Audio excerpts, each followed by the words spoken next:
Bienvenue sur leur FM 100.9, rendez-vous avec cette semaine Gilles Charles, donc mes rendez-vous avec la politique bien évidemment, mais les jeunes en politique et pas moins de 2 invités Gilles cette semaine.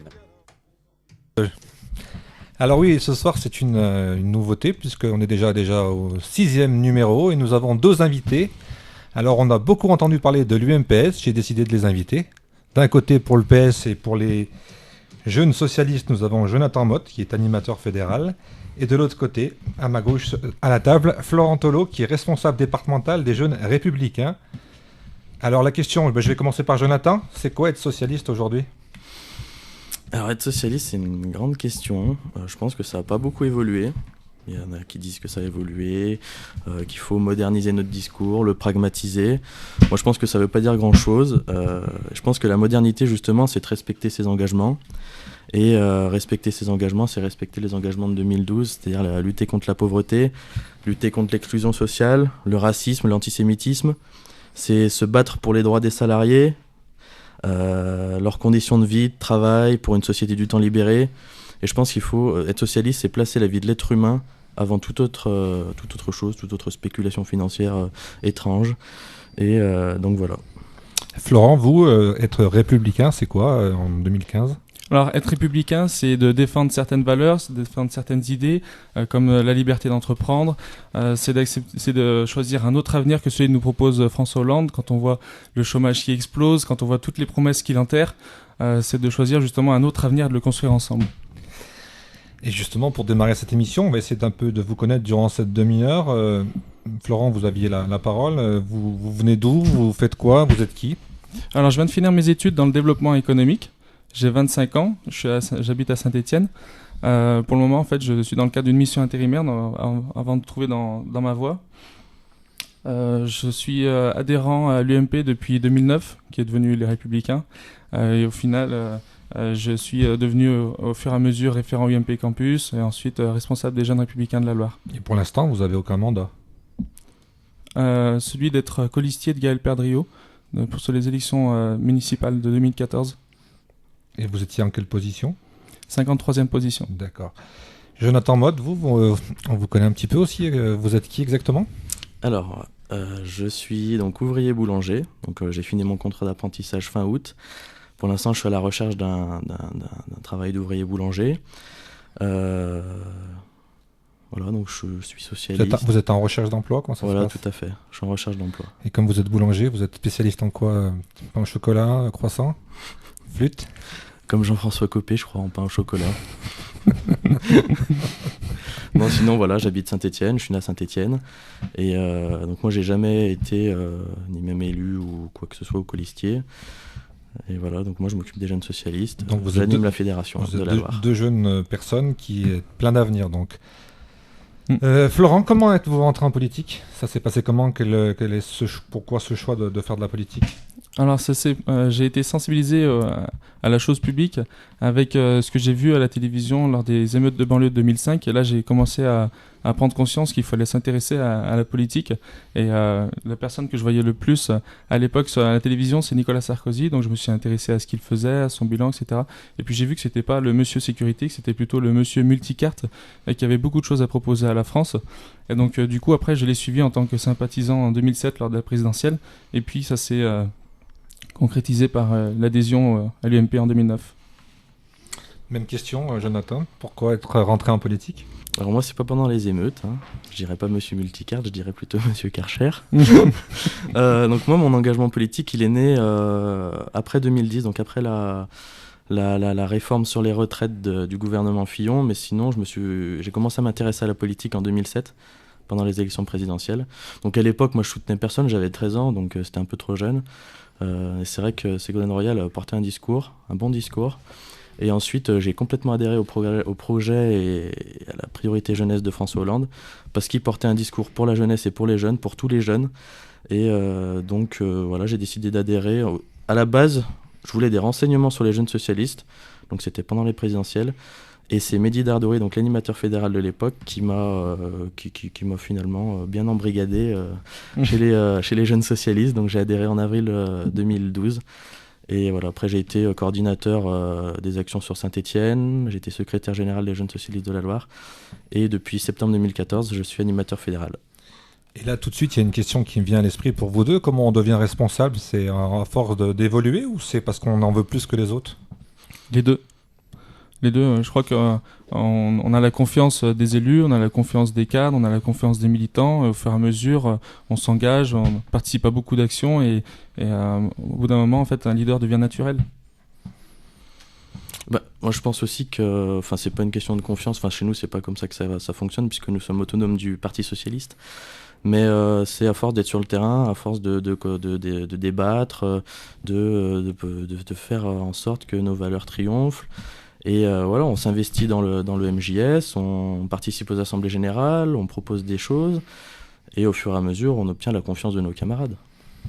Et pourquoi ce soir avoir accepté de vous rencontrer tous les deux derrière ce micro?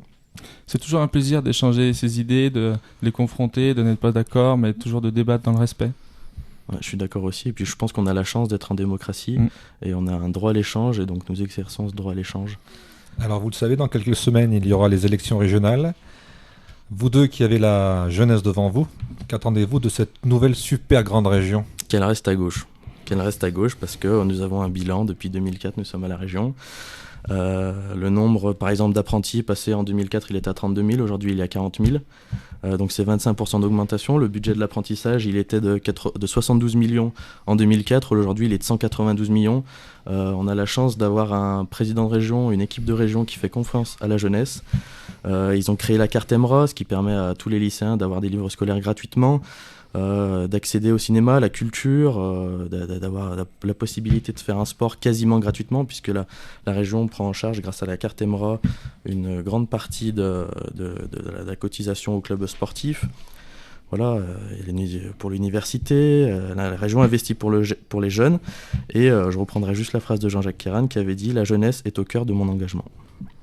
Florent, vous? Justement, c'est l'alternance qu'on veut. C'est la région Rhône-Alpes qui est la région où le chômage a le plus grandi en 2015, puisqu'il a augmenté de plus de 6%. Il y a un chômeur toutes les 17 minutes. Et puis, de début 2012 à juillet 2015, il y a eu moins 26% d'apprentis. Donc, sur l'apprentissage que défend Jonathan, si jamais il le défend autant que nous, ça veut dire qu'il va voter Laurent Wauquiez. Non, je crois pas. C'est vrai? Non. Pour les apprentis, la région a fait beaucoup de choses. Avec la carte Emerald, par exemple, la région finance le premier équipement de l'apprenti. Et aujourd'hui, on a 40 000 apprentis par an. Donc avant, on en avait 32 000, aujourd'hui, on en a 40 000. Donc il suffit pas de nous sortir des arguments de Paris. Les Républicains, vous êtes vraiment pour une vraie alternance? Oui. Qu'est-ce qui va changer alors concrètement si vous êtes au pouvoir dans début janvier en région Auvergne-Rhône-Alpes? C'est de réussir cette fusion des régions, parce qu'il y a aujourd'hui des choses que fait la région Auvergne et que ne fait pas la région Rhône-Alpes, et vice-versa. Donc c'est de réussir cette fusion déjà, c'est de considérer qu'il faut un petit peu moins de dépenses et un petit peu plus de bon sens, et puis c'est aller de l'avant, c'est de croire en son avenir, c'est de faire de la région Rhône-Alpes, parce que la région Île-de-France ne la compte pas comme une région, mais comme une hyper-région, du point de vue de son PIB, d'autres points de vue aussi. Donc c'est de faire de la région Rhône-Alpes la première région de France. Et on parle beaucoup d'abstention, notamment, je pense, chez les jeunes. Autour de vous, comment vous allez dire à votre entourage d'aller voter et les convaincre? On va leur parler du bilan dans un premier temps, puis après on leur parlera du projet. C'est quoi le projet alors? Pour l'instant, il n'est pas encore connu. On est en train de fixer les bases du projet. Pour l'instant, on est plutôt sur une valorisation du projet. Je pense qu'il ne faut pas non plus que s'appuyer sur le bilan, mais avoir des vraies propositions. Pour l'instant, Jean-Jacques Kéran a sorti une grande proposition. La région financera l'entièreté des transports scolaires pour les collégiens et les lycéens dans la nouvelle région. Donc ça sera gratuit. Et vous, Jonathan, le projet pour aller emmener vos amis au bureau de vote? Moi, c'est Florent. Bah oui, c'est normal, vous êtes un côté... Gauche et droite confondues. Moi, je suis au centre, ça va bien? C'est d'aller sur le terrain, c'est de mobiliser les personnes qu'on connaît et aussi d'aller voir celles qu'on connaît pas pour leur dire que s'ils veulent véritablement du changement, c'est en votant que ça se passe, c'est pas en s'abstenant. Oui, mais il faut les convaincre. Alors ça va être de leur parler de notre projet, effectivement, de parler du bilan catastrophique de Jean-Jacques Kéran. Il faut les faire rêver. Catastrophique? Oui. Bah oui, quand on parle des palais régionaux qui se sont faits à Clermont-Ferrand, à Lyon, et qui ont coûté plusieurs vingtaines de lycées au total, si on compte les deux. Je crois que le bilan, s'il était aussi catastrophique, la droite n'aurait pas voté 90% des délibérations de la région. Donc, voilà. Et c'est justement ces palais régionaux, c'est celui qui s'est fait à Lyon, celui qui s'est fait à Clermont-Ferrand, c'est pas de la gabegie? Mais je crois que si on veut aussi faire le point, on peut mettre la balle au centre, parce que je crois qu'il y a eu des gabegies un peu partout. Hein, donc c'est peut-être ce qui fait que les gens ne vont pas voter aujourd'hui, c'est qu'il y a eu toutes ces gabegies en région, en national et dans les ministères, non? Laurent Wauquiez est quelqu'un qui tient ses engagements. Lorsqu'il a dit qu'il refusait la prime de ministre, il l'a refusé. Lorsqu'il a dit qu'il baisserait les impôts au Puy-en-Velay, il les a baissés. Donc il tient ses engagements. Et aujourd'hui, c'est pas tous les politiques. Ça veut dire qu'il faut les lire pour qu'on voit s'ils respectent bien ses engagements. Alors. Voilà. Bah, Laurent Wauquiez, attendez, je crois qu'il a été ministre de 2008 à 2010. Certes, c'était pendant la crise, mais enfin, le nombre d'apprentis et le nombre d'emplois a complètement chuté. Notamment le nombre d'apprentis qui aurait dû normalement augmenter parce qu'avec l'effet de la crise, on met tout sur l'apprentissage parce que c'est l'une des clés pour résoudre le chômage. Le nombre d'apprentis a chuté, donc bon, je veux bien qu'il tienne ses engagements, mais et justement, tous les deux, d'après vous, la politique, c'est réservé à une élite ou à des gens d'expérience? Ni l'un ni l'autre. Ça concerne toutes les personnes qui ont conscience de la chose publique et de l'effort public. Et qui ont envie de s'investir? Voilà. Donc, je pense aussi que tout le monde doit être représenté, que ce soit des chefs d'entreprise, que ce soit des chômeurs, des gens qui ont vécu des choses. Et je pense qu'aujourd'hui, pour être élu, il y a un gros problème parce que les gens qui viennent du secteur privé notamment, ils ont beaucoup plus de mal après, quand ils sont battus aux élections, de reprendre un emploi parce que l'entreprise a complètement évolué. Ne serait-ce qu'un mandat de député, c'est 5 ans. En 5 ans, une entreprise, elle se modifie à une vitesse exceptionnelle. Alors, on était tout à l'heure avec M. Wauquiez, on y revient. La tendance indique la victoire de M. Wauquiez. Non, moi je crois que dans les sondages déjà... À la présidence de la nouvelle région, c'est une prime à la notoriété ou l'adhésion à des valeurs à vos yeux? Oula, ni l'un ni l'autre. C'est ni l'adhésion à la personne, ni une histoire de notoriété. C'est même pas une histoire de projet, puisque pour l'instant, il n'y en a pas. Sur les deux côtés, d'ailleurs. Ça sera pas un risque de rejet du socialisme, M. Jonathan? Non, et moi je dis attention au peuple de gauche qui voudrait s'abstenir. Parce que le loup, il est devant la bergerie. Ça serait dommage qu'on lui ouvre la porte. et voilà. Le loup, c'est le club de rugby de la région de Lyon, je crois. Hein. Non, le loup, LOUP. C'est-à-dire M. Wauquiez. Ah, d'accord.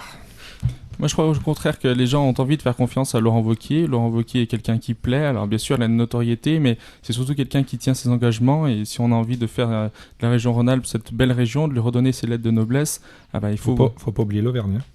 Oui, Rhône-Alpes-Auvergne. Et non pas Auvergne-Rhône-Alpes. si, il paraît que le nom qui a été choisi, c'est Auvergne-Rhône-Alpes. Hein. Alors, c'est peut-être un petit peu plus chauvin de ma part de mettre Rhône-Alpes devant, mais c'est pas le plus important. Philippe veut intervenir? Oui, j'avais une petite question moi, à poser à tous les deux d'ailleurs.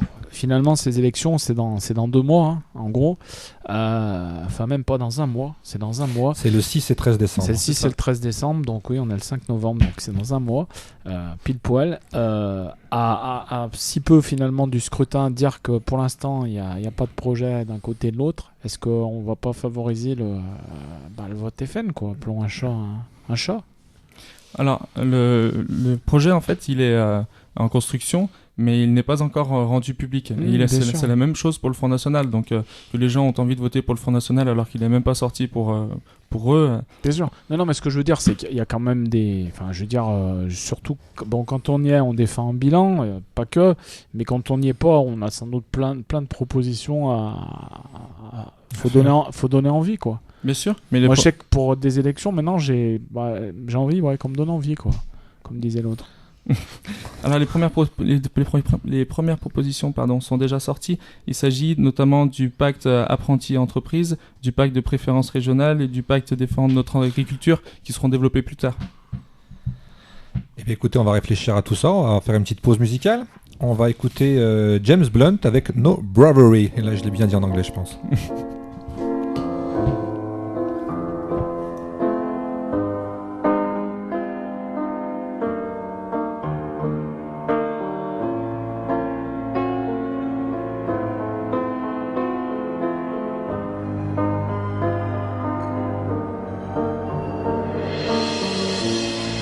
Children standing here, arms outstretched into the sky, tears drying on their face.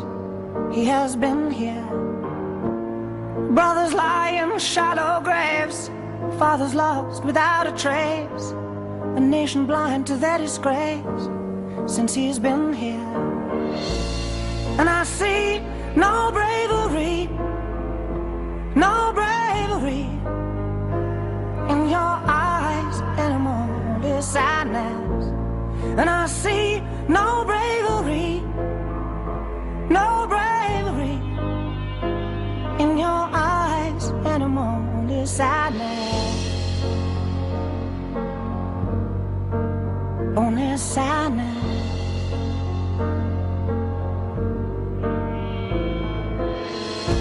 Houses burnt beyond repair, the smell of death is in the air. A woman weeping in despair says he has been here. Trails are lighting up the sky, it's another family's turn to die. A child afraid to even cry out says he has been here. And I see no bravery, no bravery in your eyes anymore, only sadness. And I see no bravery, no bravery in your eyes anymore, only sadness.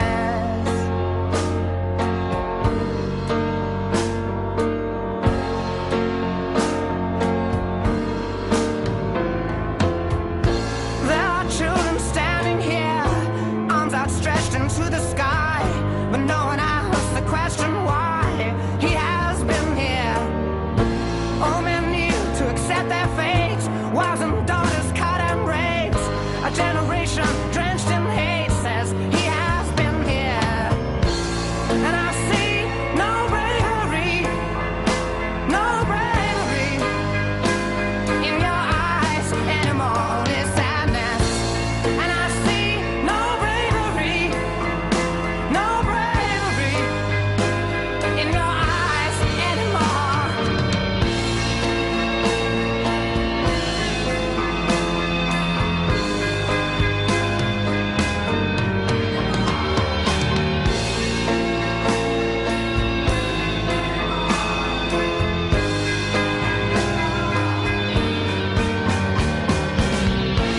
And I see no bravery, no bravery in your eyes anymore, only sadness.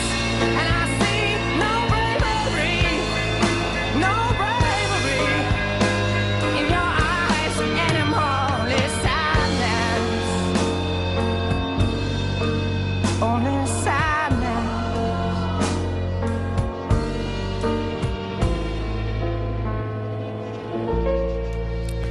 Rendez-vous avec sur Loire FM 100.9. On vous souhaite la bienvenue si vous nous rejoignez à l'instant. Rendez-vous avec deux jeunes et de la politique cette semaine avec Gilles, avec un jeune responsable de l'UMP, un jeune responsable du mouvement des jeunes socialistes. Voilà, on est pile entre les deux.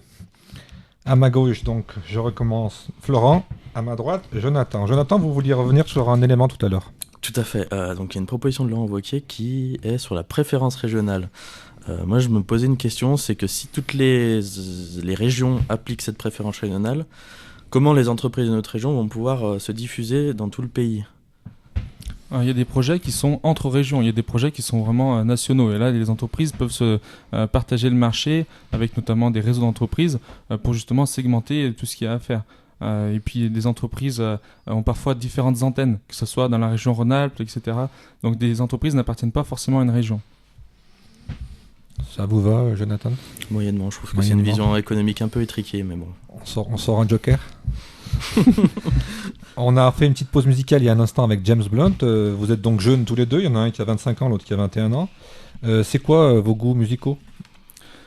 Alors, pour le définir en termes de radio, j'écoute plus par exemple Scoop, Active ou Fun. Pardon, je suis désolé, mais j'en ai cité au moins 3, donc ça fait pas de la publicité pour... Radio Bleu, ça vous parle pas ? Non. Non, ça n'existe plus. Et je disais un goût musicaux, c'est quoi ? C'est la musique internationale ? C'est la musique française ? C'est par exemple de la dance, c'est Ouais. par exemple... on échangeait avec Jonathan, il écoute Nekfeu, il y a quelques morceaux de Nekfeu qui me plaisent aussi. Et vous, Jonathan, c'est quoi ? Pareil, Active surtout, Scoop très peu. Fun Radio, j'écoute bien. C'est la musique que j'écoute depuis que j'ai 6 ans. C'est Tout ce qui est house, électro. c'est sur Fun Radio qu'on a notre ami stéphanois. David. Diffoul, Des foules. Non, David c'est sur Massard. Skyrock. qui a commencé. Ah oui, c'est Skyrock. sur Skyrock, C'est sur ouais. Skyrock. ouais, Mais il a été à Fun pendant longtemps. Voilà. Et David Massard, de son vrai nom, donc, qui a fait les beaux jours de RCV Radio Centre-Ville, Et dont M Radio. peut-être nous recevrons dans quelques Dans quelques jours. temps la Madame. créatrice. Tout à fait. Et donc en plus ils écoutent leur FM, ça ils me l'ont dit. Très bien. Attends, bon. Tout Allez. le monde écoute leur FM. Alors moi j'avais une petite question là, c'est quand on est de gauche ou de droite, est-ce qu'on peut être amis? Oui, et heureusement. Je pense aussi, ouais. Je pense qu'il faut pas être sectaire. Bien sûr, des fois, faut pas parler de politique sur des sujets qui sont un peu trop chauds, brûlants. Mais je pense qu'on peut être amis, ouais. Alors moi je crois qu'il n'y a pas de sujet tabou, c'est simplement en fonction des personnes, si elles sont entêtées ou pas, il n'y a aucun intérêt de débattre. Mais moi par exemple j'ai des amis dans mon cas personnel qui représentent à peu près toutes les tendances politiques, sauf les communistes. Par contre j'ai aucun ami qui est encarté. Moi aussi, en boulangerie, dans l'artisanat, c'est difficile d'avoir des amis de gauche, franchement. Donc, moi j'ai beaucoup d'amis de droite, on s'entend très bien, on fait des soirées ensemble, on mange ensemble. Il n'y a aucun problème là-dessus. Il me vient une question toute bête là. Vous êtes tous les deux des jeunes hommes. Est-ce que c'est plus facile de draguer les jeunes filles quand on fait de la politique? Non, parce que quand on fait de la politique, on est très occupé. On est très sérieux. Et puis on passe pour un alien aussi. Aussi, Un ouais. alien? Oui. Une personne engagée qui a des responsabilités, ça ne parle pas à des personnes qui sont en dehors de tout ça. Est-ce que ça fait fuir des gens? Je crois que c'est des personnes. Est-ce que ça attire les filles ou pas? En tout cas, ça attire celles qui sont aussi engagées que nous. Voilà. Et est-ce que vous pourriez sortir, vous vous marier, je sais pas, avec quelqu'un qui a des idées complètement opposées à vous? Non, je pense pas. Ah si, je pense. Moi, j'y vois pas aucun inconvénient. Non, d'un point de vue éducation, etc., on ne partagerait pas du tout la même vision des choses. Donc, si elle est par exemple communiste, je pense que ça ne passerait pas du tout. Bon, Bon, moi, si elle est frontiste aussi. Mais... faites comme moi, restez seul. Allez, on enchaîne, on redevient sérieux. Que pensez-vous des grandes concentrations de communes comme Saint-Étienne Métropole? Moi, je pense que c'est une bonne chose parce qu'on est dans un monde qui est toujours de plus en plus concurrentiel. Et je pense que, pas plus on est de fous, plus on rit, mais plus on est fort ensemble, je pense qu'il y a une vraie solidarité. Et puis ça permet aussi de mutualiser Les coûts? les coûts, puis les bâtiments, par exemple les gymnases, surtout dans les intercommunalités rurales. Ça permet d'avoir une piscine pour 15 villages, un gymnase pour 15 villages, une médiathèque pour 15 villages. Donc ça permet de réduire les coûts et du coup d'investir plus, par exemple, sur d'autres choses. Sur d'autres compétences. Je pense à un proverbe africain qui dit tout seul on va plus vite, ensemble on va plus loin. Et justement, comme le disait Jonathan, ensemble ça permet de créer des synergies. Aujourd'hui en France on a 36 000 communes. Si on ne crée pas un échelon pour faire ensemble des infrastructures un peu plus coûteuses comme le Zénith, comme la 3e voie de tram, justement c'est des projets qui ne sont pas possibles hors du cadre de l'intercommunalité. Vous avez des infos sur cette 3e ligne de tram? Alors oui, elle sera faite. Et elle sera très chère. Elle sera faite, ça c'est sûr. Mais je laisse à Jonathan ses propos. C'est prévu en quelle année? Ça sera terminé à la fin du mandat de Gaël Perdriau. 2020. Oui. Vous voulez dire son premier mandat? Oui. Alors, on est dans la ville du design. Saint-Étienne change le monde avec le design. Êtes-vous d'accord? Donc, je trouve que c'est un slogan marketing un peu publicitaire. Enfin, je pense pas que ça change le monde, mais et je crois que par contre, nous avons un tissu, un réseau de PME dans le bassin de vie stéphanois qui est extrêmement important. On a Clextra, la Firmini qui fabrique des billets de banque, des outils pour faire des billets de banque, pour faire d'autres choses. C'est un leader mondial. Des billets de banque de la vraie monnaie ou du Monopoly? De la vraie monnaie, oui. Pour la Banque de Russie, la Banque de France. Ah d'accord, je savais pas. Là, c'est un leader mondial. J'ai d'ailleurs le plaisir de faire un stage en 3e chez eux, c'était relativement intéressant. Et après aussi, on a une forte richesse associative. Par exemple, les Amicales Laïques, elles ont été créées à Saint-Étienne. Donc voilà, on a un tissu très fort, que ce soit des entreprises ou des associations. Et vous, Florent, le design? Après avoir connu un maire de Maurice Vincent qui a tant décrié l'image de Saint-Étienne, qui lui a tant tapé dessus alors qu'il devait être son premier représentant, on avait besoin de cette campagne, on avait besoin de mettre en avant nos atouts. Saint-Étienne est notamment leader dans le domaine des logiciels et applications pour les orthophonistes, leader français de la presse relations en ligne. Je peux vous citer quelques exemples comme quoi Saint-Étienne change le monde, notamment avec le pédalier carbone Stronelight, avec les implants vasculaires cardiales, et puis avec la vision Zoom Optimo Thales Ingénieux. Ça, ce sont simplement des petits exemples comme quoi Saint-Étienne change le monde. C'est ce qu'on a vu sur les panneaux publicitaires, toute l'agglomération aussi. Alors vous deux qui êtes jeunes, est-ce que vous pouvez m'expliquer ce qu'est le design? Parce que j'avoue que je suis un peu décroché. Le design, c'est la création d'un projet, je crois, ou d'un système en vue de la réalisation d'un objet qui se situe entre l'art, la technique et la société. C'est vrai pour dans la vie de tous les jours, on a du design. Dans l'industrie, on a du design. Il y a des stylistes qui travaillent avec des ingénieurs.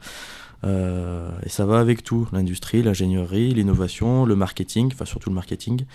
Et c'est partout. Le design, c'est dans la vie de tous les jours, dans nos téléphones, dans les casques qu'on a sur la tête actuellement, partout. Florent? Alors je crois que Jonathan l'a plutôt bien résumé. Il est fort, hein? Non, il a simplement regardé Larousse, je crois qu'il a ses petites feuilles. Non, Wikipédia. En fait, le design incorpore un projet, et donc c'est parmi les autres choses qui ont besoin d'être pensées. Le design, c'est quelque chose d'inéluctable, d'incontournable. Et justement, il parlait des objets, mais on a aussi le design sensoriel. On a tout type de design. On a le design qui pense à la fabrication, comment on va fabriquer une pièce. Et ça relève du design. Ça relève même pas de la pièce en elle-même. Donc le design, c'est, avec un grand D, un champ beaucoup plus large que l'a défini Jonathan. D'accord. Vous êtes jeunes, donc je le disais, hein, je le répète. Est-ce que vous êtes sportifs tous les deux? Moi, j'ai été sportif. Un peu moins depuis que je travaille. Mais oui, j'ai fait beaucoup de courses d'orientation. Donc je connais pas mal le Pilat notamment. J'ai fait de l'aviron, pardon. Et l'aviron où? Sur le Vérugneux. Vérugneux. Et vous J'aime beaucoup jouer au badminton avec mes amis et je pense que je vais m'inscrire dans un club bientôt. Badminton? Oui. Moi, je fais du foot aussi avec mes amis. Du foot? Devant chez moi, ouais, dans la rue. Et vous êtes, je pense, tous les deux supporters de la SS? Évidemment. Oui. Donc là, il n'y a pas de gauche, droite, on est vert. On est vert. On est plus bleu. On a le cœur vert. On est plus bleu ni rose, on est vert. Voilà. On défend l'équipe de son territoire. Très bien, on a fait le design, on a fait le sport. Y a-t-il un lieu particulier dans la Loire où vous aimez vous promener ou vous ressourcer? Alors peut-être même pas dans la Loire, dans la région stéphanoise? Les monts du Pilat. Au Bessage, je sais que j'aime bien m'y promener, à Saint-Genis-Malifaux. Au Bessage notamment, il y a un très bon restaurant, l'Hôtel de France, qui est très bien. Mais bon, après, moi j'ai... On vient de votre part? Ouais, si vous voulez. Ils le connaissent? Après, c'est vrai que j'aime bien aller dans le Pilat, notamment au Crêt de la Chèvre, parce qu'on a une magnifique vue sur toute la vallée du Rhône et toutes les Alpes quand il fait beau. C'est vraiment bien pour s'y ressourcer et décompresser. Florent? Alors ça va être le retour aux origines, ça va être les bords de Coise, ça va être Saint-Galmier, etc. La plaine en fait, parce que vous êtes origine de là-bas? Oui. Vous êtes origine de quel village? De Chambeuf. Chambeuf, d'accord. Ouais, qui est un petit village très sympathique. Donc les bords de Coise, ça a toujours été l'occasion de se promener, de jouer à la pétanque, etc. Ça me rappelle beaucoup de choses. Et c'est vrai qu'on a la Loire est c'est très représentatif de la diversité des paysages français. On a de la montagne, on a des plaines, on a un grand fleuve. C'est très divers. Moi j'adore mon département. On peut faire tout ce qu'on veut, du ski même. Et vous allez bientôt adorer votre grande région Rhône-Alpes-Auvergne alors. Moi je l'adorais avant, donc pas de souci. Et le fait tous les deux qu'on intègre l'Auvergne au Rhône-Alpes, ça va changer les choses? C'est un peu comme les concentrations de communes. On sera dans le top 10 des régions européennes. On a un énorme poids économique. On a une diversité touristique exceptionnelle. On allie des forces. Donc je pense que ça peut faire qu'une belle chose. Et puis le fait que le département de la Loire aussi soit au cœur de cette future région. Là, il ne faut pas que ce soit au cœur au niveau de la carte, il faut que ce soit au cœur tout court. Mais c'est plutôt cohérent comme mariage. Donc on peut que s'en féliciter. C'est une région que vous connaissiez avant, l'Auvergne, tous les deux? L'Auvergne, ouais. Oui. Ouais. Le Puy-de-Dôme notamment et la Haute-Loire. Après un peu moins le reste. C'est vrai que la Haute-Loire c'est nos voisins, mais après au-delà on est un peu... Le Puy-de-Dôme aussi, ils sont juste à côté. Hein. Ouais, enfin, c'est vrai que nous on a un peu tendance à se tourner du côté de Lyon. Ouais, parce qu'il y a l'autoroute qui y va. Mais il se passe des choses au Puy, hein. J'ai vu, ils sont en train de construire, il va y avoir toute une déviation. Ouais, la déviation du Puy. Parce qu'aujourd'hui toutes les voitures passent en centre-ville, c'est pas génial. Là pour le coup des voitures en centre-ville, là on a un bel exemple. Mais c'est toujours le même problème, quand les voitures passent plus en centre-ville, il y a moins de commerce. Pas forcément. Non, vous avez vu, les gens ici, ils s'arrêtent pas devant la porte, ils s'arrêtent pas. Hein. Ouais, mais les gens ils s'y arrêtent pas plus non plus aujourd'hui. Hein. Et on a juste plus de pollution en centre-ville. On sait très bien que les voitures, quand elles roulent à 30, elles polluent plus qu'à 50 parce qu'elles ont un rapport de vitesse qui est complètement différent. Bon. Il faut les faire rouler à l'huile de friture. Comme le stade Geoffroy Guichard. C'est ça. Et toujours Saint-Étienne, donc, parce que là on s'est un peu égaré, on est parti loin de la politique. Quel bilan, plus d'1 an après son élection, du mandat de M. Perdriau ? Je pense que vous allez avoir des choses à dire. Ouais, j'ai pas mal de choses à dire. Ouais. Qui commence ? Je peux y aller ? Vas-y. Allez-y. Allez. Je crois qu'on attend toujours les grandes orientations. Monsieur Perdriau est un homme politique qui fonctionne un peu par coup d'éclat. On l'a vu par exemple pour les réfugiés, c'est une très bonne décision, mais on sait très bien qu'il est allé contre son camp pour se faire une place. On a eu une augmentation massive des tarifs municipaux. Alors certes, les impôts n'ont pas augmenté, mais les tarifs municipaux ont Pourquoi augmenté. vous dites qu'il est allé contre son camp pour se faire une place ? Bah, ça lui a permis de faire des radios nationales, de faire une tribune dans Le Monde, dans Le Point. Oui, mais Après, c'est une décision humaine. Moi, je suis tout à fait d'accord avec l'accueil des réfugiés à on est Saint-Étienne. dans l'humain, là, on n'est pas dans la politique. Oui, mais enfin, tout est relié, hein, faut pas... Alors ceci dit, je me permets d'intervenir, mais même Manuel Valls La cité dans l'a des paroles cité et des actes. dans une interview Ah, mais à je la vous- télé. Moi, je vous l'ai dit, c'est un ministre en puissance qui arrive. Hein. Peut-être. Moi, je le vois bien soutenir Juppé. Non, c'est vrai. Hein. On verra qui le soutiendra. Alors, au niveau du bilan de la mairie, plus d'1 an après les élections, on a notamment des rues plus propres, on a plus de tranquillité, on a une police municipale renforcée, on a par exemple de la vidéoprotection qui est renforcée, donc comme je disais, plus de tranquillité en centre-ville. On a aussi des ambitions économiques qui sont revues à la hausse, avec notamment le projet Style, et une plus grande confiance en l'avenir, avec une ville qui investit plus qu'auparavant. Et au niveau du commerce, vous trouvez que on va dans le bon sens ? Vous trouvez qu'ils sont stagne ? Vous trouvez, je sais pas, moi je suis mitigé sur ce domaine. D'ailleurs, je fais un appel à Monsieur Saugue quand il sera libre de venir à notre antenne. Alors, on a notamment des enseignes nationales qui sont revenues à Saint-Étienne, mais il ne faut pas oublier celles qui sont déjà là depuis plusieurs années. Et c'est tout l'enjeu de comment réussir ce mariage avec des grandes enseignes qui peuvent résister à la crise, avec des petites enseignes, comment lutter contre ce turnover, etc. Comment redonner confiance à nos commerçants. Alors, on parlait des 1 an et demi de M. Perdriau. Vous qui êtes donc républicain, le bilan de 6 ans de M. Vincent, c'est que tout négatif ? Non, il y a des choses. Par exemple, il a inauguré les projets de M. Thiolaire. Ça, c'est pas, c'est pas négatif, mais je pense qu'on peut pas se réjouir d'avoir un maire qui a tapé autant sur la ville de Saint-Étienne, de l'avoir autant dénigré alors qu'il avait à faire le contraire. Donc, il devait valoriser cette ville. C'est compliqué de répondre à des arguments pareils, parce que quand on a une situation financière dégradée à ce point, je suis pas sûr qu'on peut faire des leçons aux autres, parce que la ville était surendettée, on a failli être placé sous tutelle, donc ce qui veut dire que la mairie ne faisait plus rien, on n'investissait plus. Donc je crois que c'est très compliqué aujourd'hui. Et puis par exemple, parlons de M. Perdriau, sur les parkings par exemple souterrains. Il a détourné, enfin les entreprises ont détourné la loi Hamon, les entreprises gestionnaires des parkings. Aujourd'hui, c'est 60 centimes le quart d'heure pour se garer dans un parking souterrain. Donc on a eu une augmentation de 100%, et ça ne choque personne. Alors c'est bien, maintenant, ce samedi après-midi, on se gare 1 heure, on a 3 heures de payer, mais bon, c'est pas... Le reste de la semaine, pour les gens qui travaillent en ville, c'est franchement limite. On a remarqué qu'il y avait des personnes qui avaient un fort pouvoir d'achat, qui venaient plus à Saint-Étienne, qui faisaient leurs courses ailleurs. Et donc le samedi étant une journée qui est très particulière pour le commerce, qui est la journée dans la semaine où il y a le plus de commerce, c'est justement une mesure phare en faveur des commerçants qui était notre priorité. Et pour conclure, vous voyez l'avenir de Saint-Étienne comment tous les deux ? Un avenir radieux dans une future belle région avec Laurent Wauquiez à sa tête. C'est une ville qui continue de croire en son avenir. C'est une ville qui continue d'investir en matière de transport, en matière de projets économiques, etc. Et vous allez faire revenir les gens dans le centre-ville ? Ah oui, j'espère. Ah oui, vraiment. En On espère. voiture, ils vont passer, puis ils vont s'en aller. Et Ils s'arrêteront plus. C'est surtout de réussir ce mariage de catégories socio-professionnelles qu'on n'a pas forcément aujourd'hui. C'est de refaire venir les personnes qui ont un fort pouvoir d'achat dans le centre-ville, etc. Et vous avez des solutions ? Oui, bien sûr. Donc c'est l'avenir, donc il faut Mais voir. il faut chasser les punks de la plaque Jean Jaurès. Il y a Ça va les faire revenir. Il y a des J'en ai punks à la sûr. place Jean Jaurès. Il y en avait, il y en a plus, mais ils vont revenir. Et vous, Jonathan, l'avenir de Saint-Etienne, c'est quoi? Franchement, j'en sais rien. Enfin, je sais que Saint-Etienne, on a des citoyens stéphanois qui sont fidèles à la ville, mais je sais pas. Parce qu'on va être calé entre le Grand Lyon et puis Ça va être dur de et diffuser. puis, et puis la ville du Puy du maire Enfin, bon, la ville du qui Puy, sera président de Ronald Auvergne. On va surtout être bloqué entre Lyon et Clermont, donc il va falloir qu'on s'assume. Les conclusions de cette émission, alors, ça vous a plu de vous rencontrer? Ça a été intéressant? C'est toujours un plaisir de débattre avec mes adversaires. Il faudrait qu'on réussisse une émission avec beaucoup d'adversaires pour qu'on puisse échanger. Mais c'est toujours un plaisir d'échanger. Bah, vous savez, chez Loire FM, on est ouvert, hein, donc tous ceux qui veulent venir ont la parole. Et puis si vous voulez organiser quelque chose... Tous ensemble?